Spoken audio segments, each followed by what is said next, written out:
महाराज आपकी करी गई प्रार्थना मेरा देव अधिदेव महादेव उसको सुनता है, स्वीकार करता है, हृदय से स्वीकार करता है।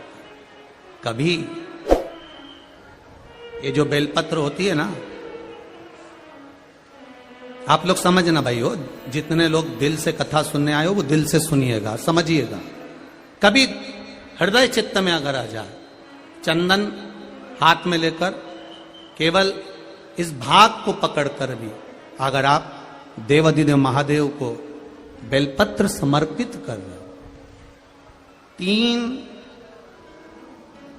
तीन तिथियों का स्मरण करिए जरा, ठीक है। पहला शिवरात्रि हर महीने आती है, प्रत्येक महीने शिवरात्रि आती है। दूसरा सोमवार की अष्टमी हर महीने नहीं आती, साल में 3 या 4 आती है। और तीसरा प्रदोष, ये हर महीने आता है। जब आपके हृदय में कभी कोई बात आ जाए कि बाबा आज मेरा मन ये कह रहा है और आपको सुनना है बाबा, आपको स्वीकारना है बाबा, आपको मेरे मन की बात जानना है बाबा, बस हाथ में चंदन लगाया, बेलपत्री का भाग इस तरह से पकड़कर शिव जी से अपने हृदय की बात कहकर, मेरे देवाधिदेव महादेव से दिल से कहकर, अशोक सुंदरी वाली जो जगह होती है, आपको बताया है अशोक सुंदरी का जो स्थान होता है, ये शिवलिंग, यहां अशोक सुंदरी की जगह, इस बेलपत्र को अशोक सुंदरी वाली जगह पर, जहां शिवलिंग है, शिवलिंग की साइड पर पहले नंबर की पत्ती का मुख होना चाहिए, बस उसको रख दीजिए और उस पर थोड़ी देर हाथ रखकर अपने हृदय की बात मेरे महादेव को दिल से कहकर आ जाइए। अगली सोमवार की अष्टमी या अगला प्रदोष या अगली शिवरात्रि जब आती है, मेरा महादेव आपकी मनोकामना का भाव पूर्ण करता है। ये शिव तत्व है, इसको औघड़ी कहते हैं, औघड़ी। वो हृदय चित्त को धारण करने वाला, आनंद को समाहित करने वाला शिव तत्व। स्मरण करते हैं तो भगवान हमारे पर कृपा दृष्टि करता, क्यों नहीं करता। कछुआ अंडा देने के बाद उसके पास में 8 महीना 7 महीना 6 महीना 5 महीना 4 महीना नहीं जाती, याद करती रहती है तो भी अंडा पक जाता है, तो भी अंडा पक जाता है। फिर गुरुजी आप कहते हो कि भगवान पर दृष्टि रखो, भगवान के चरणों पर दृष्टि रखो, तो क्या हम भगवान का दर्शन करते हैं, दृष्टि रखते हैं तो भी हमारा कल्याण हो जाता है? क्यों नहीं होता, क्यों नहीं होता? मछली अपना अंडा देती है पानी के अंदर। मछली जब पानी के अंदर अंडा देती है तो मछली उस अंडे के पास कभी नहीं जाती, तैरती तैरती मछली बस उस अंडे पर अपना ध्यान लगाती है, अपनी दृष्टि देती है। कछुआ स्मरण कर कर अंडे को पका देती है, मछली देख देख कर अंडे को पका देती है और अंडे में से बच्चे का जन्म हो जाता है। दृष्टि से भी हमारा कल्याण, दृष्टि मात्र परमात्मा के चरणों पर होगी, भगवान के चरणों पर होगी, भगवान पर होगी तो भी हमारा कल्याण हो जाएगा। महाराज फिर आप कहते हो कि कथा सुनो, कथा सुनने से कल्याण हो सकता है? क्यों नहीं होगा।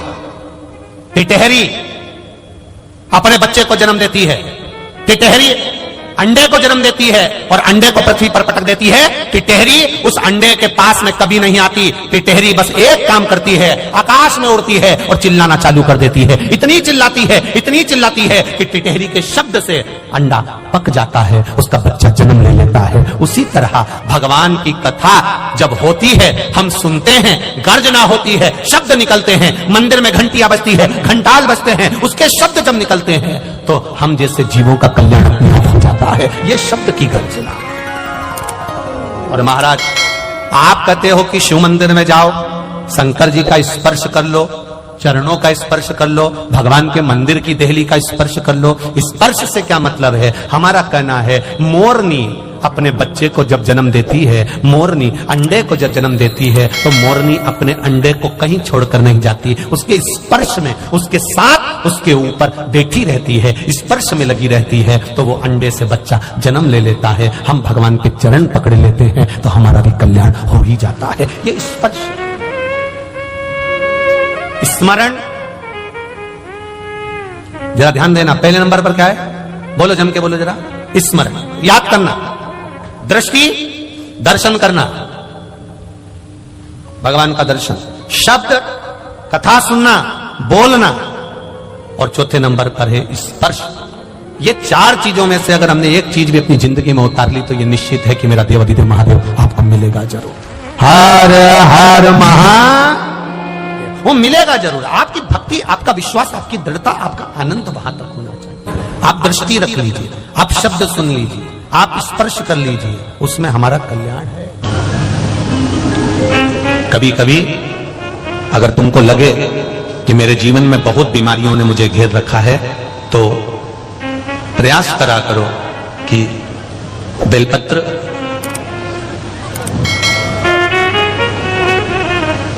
जो ये बेलपत्र होती है, इस बेलपत्र की जो ये डंडी होती है, इस बेलपत्र को अशोक सुंदरी वाली जो जगह होती है वहां पर इसका चढ़ाकर डंडी का जो भाग है वो शिवलिंग की ओर हो जाए और यहीं से जल चढ़ाते चढ़ाते चढ़ाते चढ़ाते अशोक सुंदरी से जल चढ़ाते चढ़ाते ओमकार जैसा, ओमकार जब हम अशोक सुंदरी से चालू करेंगे तो वो जल पहले गणेश जी के पास जाएगा, फिर वापिस अशोक सुंदरी के पास आएगा, अशोक सुंदरी से कार्तिकेय के पास जाएगा, कार्तिकेय से महादेव के पास जाएगा।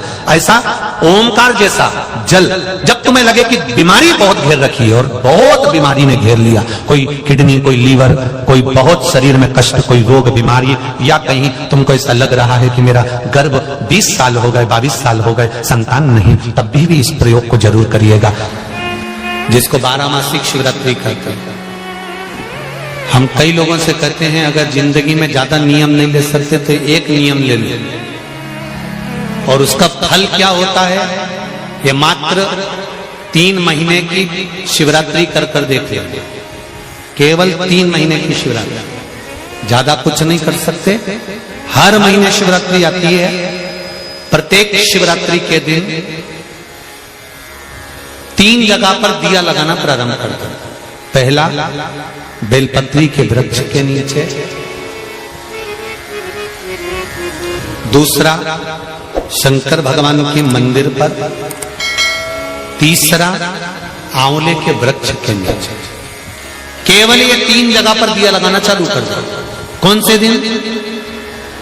हर महीने की जो शिवरात्रि आती है, मासिक शिवरात्रि जो आती है, आप 12 महीने का नियम बनाओ कि मैं 12 महीने की शिवरात्रि का व्रत करूं ना करूं। मैं शंकर के मंदिर में 12 महीने जो शिवरात्रि आती है उस शिवरात्रि का नियम लेती हूं कि शिवरात्रि के दिन मैं दिया लगाने 3 जगह पर जाऊंगी। पहला, बोलते जाओ जम के, बेलपत्री के नीचे, दूसरा शंकर भगवान के मंदिर में या शिव मंदिर की चौखट पर, तीसरा आंवले के वृक्ष के नीचे। ये 3 जगह पर आप प्रणाम कर कर, झोली पसार कर बाबा देवाधिदेव महादेव, माता लक्ष्मी और पार्वती के नाम से दिया लगाना प्रारंभ कर दीजिए। 3 महीने की शिवरात्रि पूरी हो, ये निश्चित है अगला पत्र आपका इस जगह पर मिलेगा कि बाबा ने मेरा ये कार्य किया। अगर ज्यादा दुख है, संकट बहुत भारी है, इतना बड़ा संकट है कि वो निपट ही नहीं रहा, फिर 1 लोटा जल, उसमें थोड़ा सा चंदन का छींटा, एक सफेद पुष्प शिवजी पर चढ़ाकर, उस चंदन के जल को, लाल चंदन मिल जाए तो ज्यादा अच्छा, शंकर भगवान पर धीरे धीरे अपने हृदय की कामना कर कर समर्पित करें। सुनेगा।